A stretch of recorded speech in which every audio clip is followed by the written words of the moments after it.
Yes, thank you again for joining us here at the Hawaii Theater Center. I'm Dave Moss. It's so wonderful to be with you here tonight. I'm here at the Hawaii Theater Center with Iggy Jang. Hi, everyone. Just absolutely delighted to be in the same room with another person to have a conversation.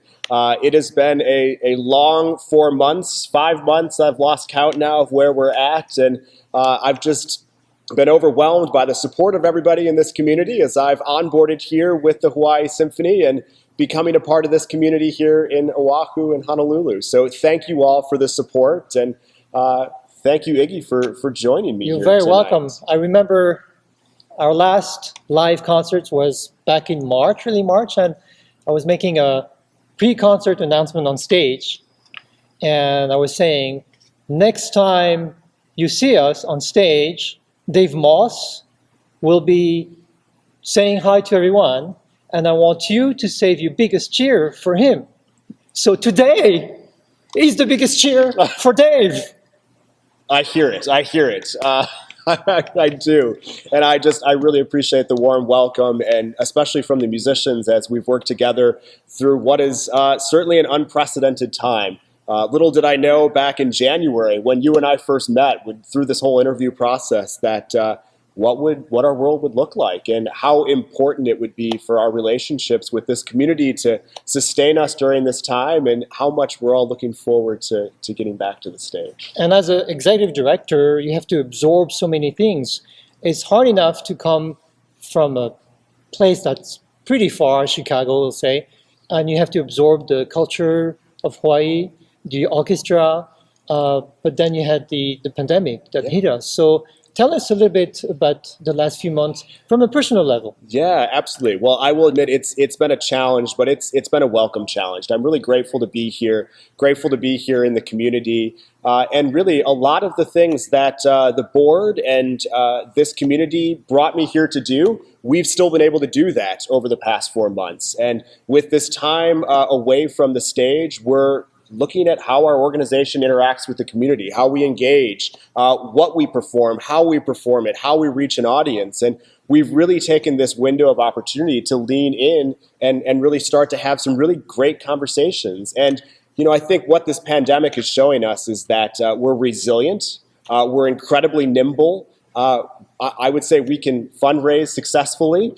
We've had a really great fiscal year end here in June, but on a personal level, it's been really it's been a bit of a challenge to bring my dear wife here from Chicago, pluck her out of the life we were comfortable with. Here, she was stuck in Chicago for a little bit? Yes, she was. Yes, I came in early March. My wife didn't come until April, until after the quarantine was in place. So my wife stuck out her 14 days. Our puppy came as well. The puppy only needed 1 night in quarantine. So, but we're all here, and we're really looking forward to being a part of this community. And the associates a couple weeks ago hosted a wonderful happy hour for my wife to welcome her to the community. And of course, we wish we were doing that out together at the club, at a bar, out in the open here. But just everybody has gone above and beyond to really extend such a warm welcome to us. But, I'm staying busy with certainly the work of the symphony and making our plans and making new plans when those change.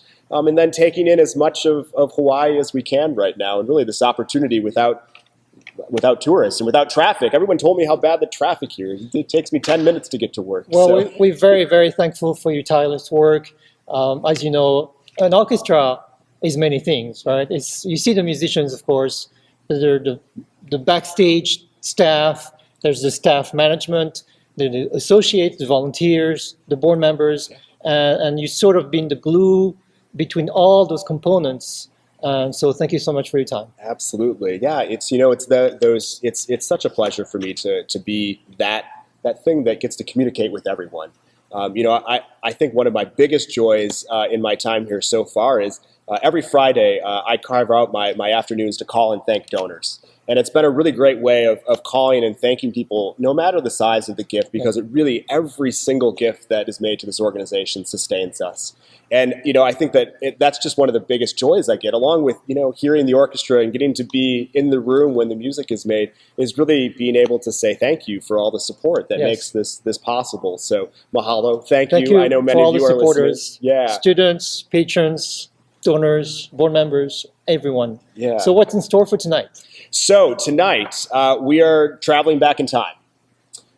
We are traveling back to early, 2019, September 2019, in a world pre-COVID, when we packed concert halls and we all sat next to each other and played our instruments, and no one worried about, particles from flutes and all those things that have entered our daily conversations.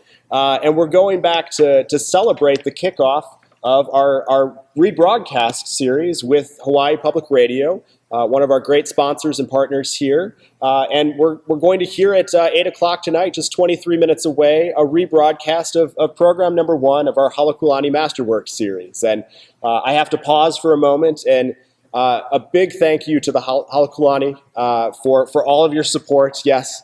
We know you have some big changes in the works and are going through a transition of your own currently, and just are so grateful for all of the support you've given us in the past and the work we're doing on our future together. So thank you, and best of luck with the renovations over there. And yeah, we love seeing that name on all of our programs, don't we? It is. It's quite wonderful for the orchestra, and also for the guest artists. They come here, they have a wonderful week with the orchestra and with the Halakulani.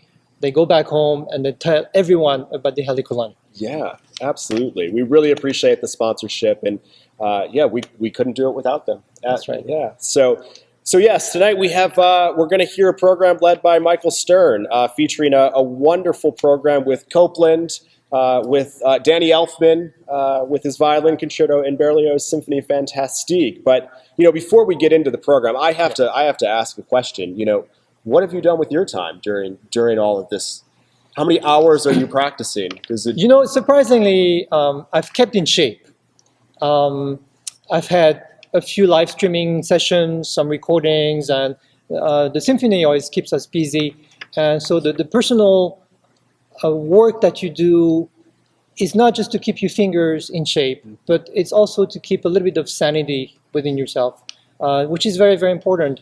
I also want to give a little shout out to my in-laws, of course my wife, but her parents have a home in a valley, and they have a garden, and they have a piano, and just to drive there, just my wife and I, every once in a while, just to practice, to take care of the garden. You practice first, and then you do the garden, because if you do the garden first and then practice, it's just not going to work. So that has been many saving graces to do that. Yeah.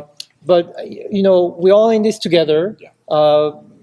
You could say that a lot of musicians, we want to perform and we think that we're kind of the center of the world, but it's a dialogue that we have with the audiences. Without an audience, even though I practice, it's just hard to get the inspiration. So that's kind of been the missing part. Yeah. of sharing the music, not because you just want to show everyone how wonderful you are, but just to have a communication with the audience. Yeah, it really touches on that core of music and how we relate to it. Exactly. And it's the community that we build around this, and why we come together and gather. It's a religion of sorts, I suppose, for some, and and I think that's. It is. I'm certainly missing that. It's been so many days since I've heard a live performance, but I get to again, it kind of goes to the donor calls. I'm the rare one that got to sit in the corner and listen to you guys play a couple weeks ago here. So I did have a question for you though. Yeah. We hear of executive director, and usually they have a purely administrative background, or we have other executive directors and they have purely a instrumental performing background. Now, you grew up as a musician, but then you actually earn a administrative degree. Sure. So I know we're not here to talk about you, but this is the first time, so please. Yeah, absolutely. Yeah, my background is a little bit unique. I was a violist. I grew up, I started violin at the age of 2. Two? Yeah, 2. Not by choice, but started at the age of 2. And, it is a language to me because Were your parents musicians? No, engineer and a nurse. Not musicians, but just both very creative people. And I have older siblings who both played, and so music was just such a part of our life. So I started at a very young age, and I was very reticent to really take on to it. But it wasn't until high school where I said, okay, this is pretty great. So I'm sorry, I missed the train. Violin, viola? Violin, yeah. My violin was taken away from me by the Vamoses, actually. Famous teachers. Yeah, very famous teachers. And viola was put in my hand, and it. At the age of 3? No. No, I was a teenager. Okay. I could reach a full-size viola. So, and it fit me better. I had hit a wall with violin playing, and I needed a new challenge, I guess. And someone explained to me that violists get paid the same amount as violinists, and they do a lot less work most of the time. So, that was the budding economics fan in me. So just. Everyone does work very hard. And you went to very good schools. I went to Oberlin for my undergrad and did a degree in music performance, and actually studied with a teacher who a number of the violists in the symphony studied with, Peter Slovic, and so I have that in common with a lot of the musicians in the orchestra. And then I went on and did a master's at Juilliard, and then got some really great experience in the orchestral world and chamber music, and really, wanted to have a bigger impact than I felt like I could from the viola section. And so I ended up pursuing a degree in finance, an MBA at University of Chicago. Wow. And really kind of got that business experience, that, strategy. An MBA to me it's a way of thinking. And it's, when challenging times, that's what I really rely on. But for me, it's the creativity of being a musician, and it's the structure of being a musician, all of those hours practicing, and then kind of being able to translate that into the business world and how those two go together. It takes some people with vision to be able to do both. Well, we're working on that vision, and it's good to have an orchestra and a board and a community ready to support this orchestra in that vision. So it's been a unique path that led me here, and I'm so grateful. This is exactly the place, and I wouldn't change anything in the world right now to be where I'm sitting right now. So you haven't heard that concert that we're going to hear tonight? No, I've not heard the concert. I've heard a lot about Danny Elfman. I've heard a lot about Sandy. I've played with Michael Stern many years ago at Aspen, so it's all very familiar to me. So I'm excited to hear what it was like to play that concert. So you can take us back and a little bit of the program notes on this. Well, it's our first concert of the season, so we all spend our summers different places, music festivals, or spending a lot of vacation time. So we're all anxious to get back to work. Some of us may be slightly rusty, but not on the first day of rehearsal, maybe like 2 weeks before. So we start to do our scales, get the music, and getting ready. And so as with all symphony concerts, we have familiar faces on stage and new faces. So Michael Stern is part of the Hawaii Symphony family. He's been with us many, many times, and he always has conducted very substantial programs. I remember a concerto by Bela Fleck on mandolin, or banjo, excuse me. And that was paired with a symphony by Copland. So he made his return last fall in September. And 2 new faces that we were very happy to welcome to Hawaii. Danny Elfman, who's, I guess, better known as maybe a movie composer, wrote the music to The Simpsons, Beetlejuice, a lot of Tim Burton movies. Yeah. But he's also himself a performer. And wonderful violinist, Sandy Cameron, who worked with Cirque du Soleil. So I think there was a very strong partnership between Danny Elfman and Sandy Cameron. And since we're on that subject, just a couple of words about the concerto. So it's a concerto called 11-11. Why? It's very simple. First of all, Elfman, elf in German is 11. 11, sure. But the other reason is because the concerto has exactly 1,111 bars. So that's why he called it 11-11. So that concerto was written maybe a couple years ago, and we were very eager to promote it, to perform it. As you know, when we play with the symphony, there's always a blend of top 40 pieces and new work. So we always try to find a blend because sometimes our audience wants something new that they want to discover, part of a creation, or sometimes they want something more familiar. So it's very important for us to kind of try to find the balance and continue the vision of composers. And so 11-11 is quite a substantial work. It's funny because Elfman, you're a movie composer and you usually have a lot of restraints, right? Maybe, or even if it's a cartoon, maybe 10 seconds of motive, gong, gong, gong, gong, gong, gong, or something like that, right?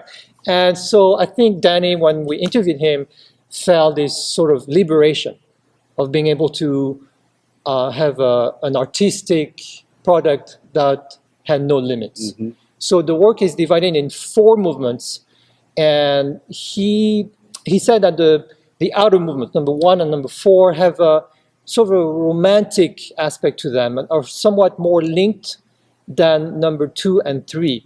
Now, it would be fair for me to say this is my favorite movement, but I do want to stress the second movement, which has a huge cadenza for violin and percussion. So I don't know, we only have had 4 rehearsals. I don't know how they got together. I think they, I don't know, I'm not going to go into that, but it's a very addictive cadenza. It just has a groove to it.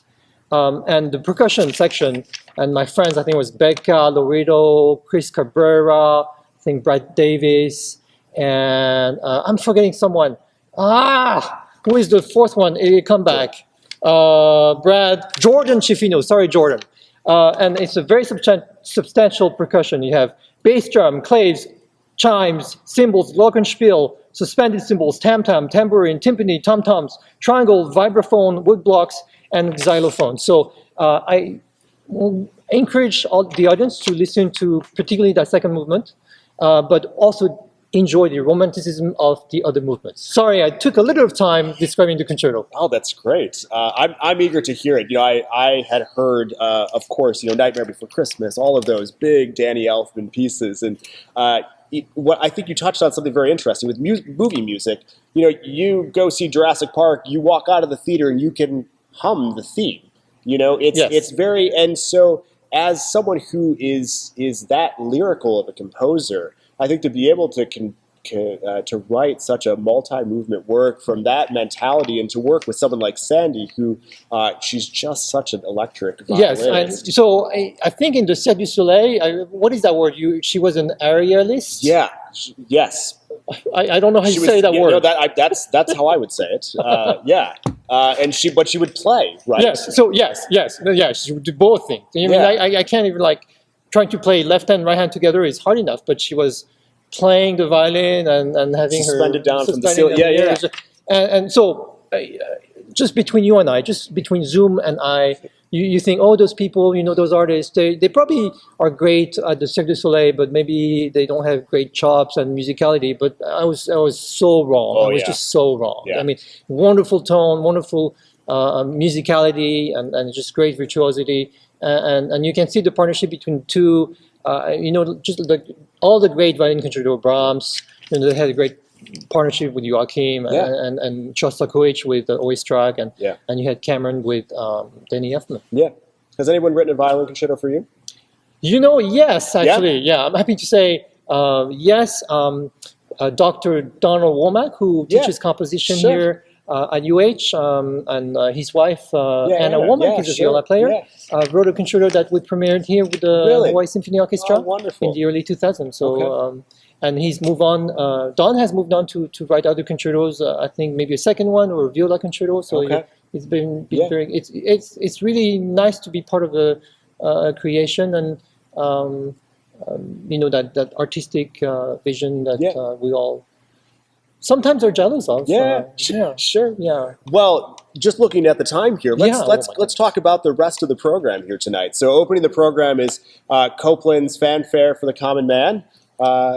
It's got to be up there, one of the most recorded, played, idolized pieces in the imitated, yes, history of music, and a unique instrumentation for the piece. And I was really interested in reading how that fanfare came together with Cincinnati Symphony, was it? Right. And so it was a project of multiple fanfares, and Walter Piston and other composers that are commonplace, but I don't think I'm familiar with the fanfares. It was something about Copland's that has really stuck with us. and do you know why it's for the common man? Yes, actually, I do. It was a speech that was given by, was it Vice President Wallace? Would it have been about 1942? 1942, about the century of the common man, and that was the theme of the speech, and this mentality, and this all we're in this together. That's right. So it's. I think also they wanted to pay tribute to the war effort, the military. Yeah. But I think it kind of got expanded because everyone was involved in this war effort, and I think that's why hence the common man name. Yeah. And I hear maybe I'm revealing too much, but maybe we'll perform another fanfare soon. So we're teasing a little bit at things to come this year, and as we've looked at the fall and we've reprogrammed things a little bit to deal with the circumstances that we're under, we're going to be doing another fanfare. This one is a fanfare for the uncommon woman. It's one of a few that were written by Joan Tower, just one of the most prolific and just a tremendous composer that has done much work with Marin Alsop and just recorded just a whole host of wonderful pieces. And we're really eager to perform that and have a little, fanfare for an uncommon man and an uncommon woman. So. That reminds me that when I used to play in Colorado Symphony, we did a lot of work by Joan Tower. And another story is that actually, so I wasn't born in the U.S. and I wasn't too familiar with the fanfare for the common man. And so we played a concert, and the fanfare has brass and percussion, but no strings. And so at the day of the concert, I'm like, okay, I'm not playing the first piece, I'm playing the second piece, I can just come in a little late. So I came in about like 15 minutes late. And they had already started the second piece, which I was supposed to be part of. The fanfare is only about 4 or 5 minutes. So when 8 o'clock strikes, be there, please. Yes, we have to get you on time for 8 o'clock. We want to make sure you catch the opening pitch of our fanfare for the uncommon man, or fanfare for the common man. Excuse me. Now I've reversed it. So I'm looking forward to the fall so much and hearing the orchestra live again. So, well, let's closing the program tonight is Berlioz' Symphony Fantastique. Tell us a little bit about this. The Symphonie Fantastique by Berlioz is a piece that conductors love. Conductors love. I mean, they just like it's like being in a majestic, comfortable car, and you're just driving, and you own the world, and they just take so much pleasure in conducting this piece. Hector Berlioz, he actually was born in a small town close to where I was born. I was born in Grenoble, and he was born in La Côte-Saint-André. And in fact, I'm sorry, I keep straying, but I went to an Airbnb a while in France, around there, and someone had purchased the bathroom sink that was owned by Berlioz. Oh, wow. Yeah, and there was a plaque, and it said that sink was used by Hector Berlioz. But anyway, Berlioz fell in love, as you probably know, with an actress from Ireland, Harriet Smithson, and after he saw her perform in Paris, decided to write this Symphonie Fantastique, and it's sort of a program music where there's a really a narrative. Mm-hmm. So it's divided in 5 movements. I'm sort of going pretty fast because we don't have too much time, but the first movement is kind of dreams, passions, and there's a theme called an idée fixe,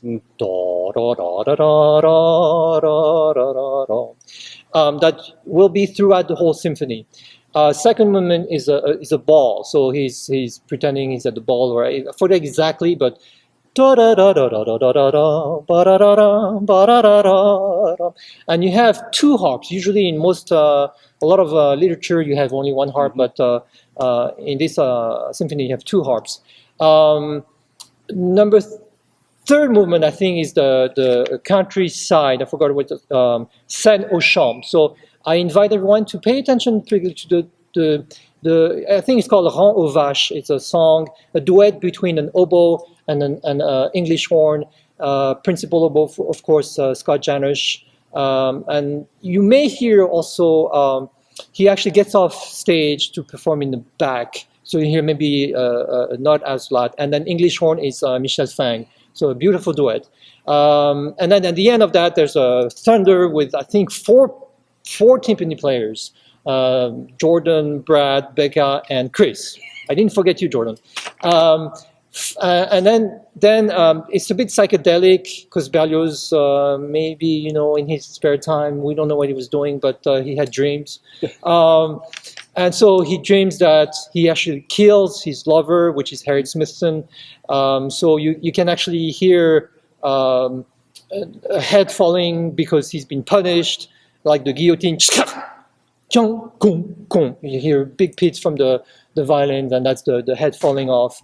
And then I think the last movement is the Witch's Sabbath, and you hear bone cracking and things like that. So it's a very colorful symphony, beloved of conductors and audiences. Yeah, it's a great piece. It's a tremendous piece, and it's a symphony. It really is. It's a 5-movement symphony. It's the French take on a symphony, just kind of expanding the structure a little bit.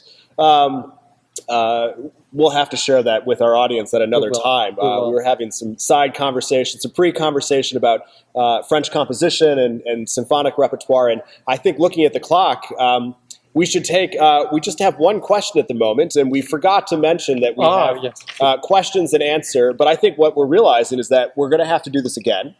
With pleasure. And I think we're going to have to do far longer than a half an hour because we can't stop talking. Well, sometimes less is more, right? Less is more, yes. But the question, it's a great question, is that a microwave in the middle? And this is not a microwave.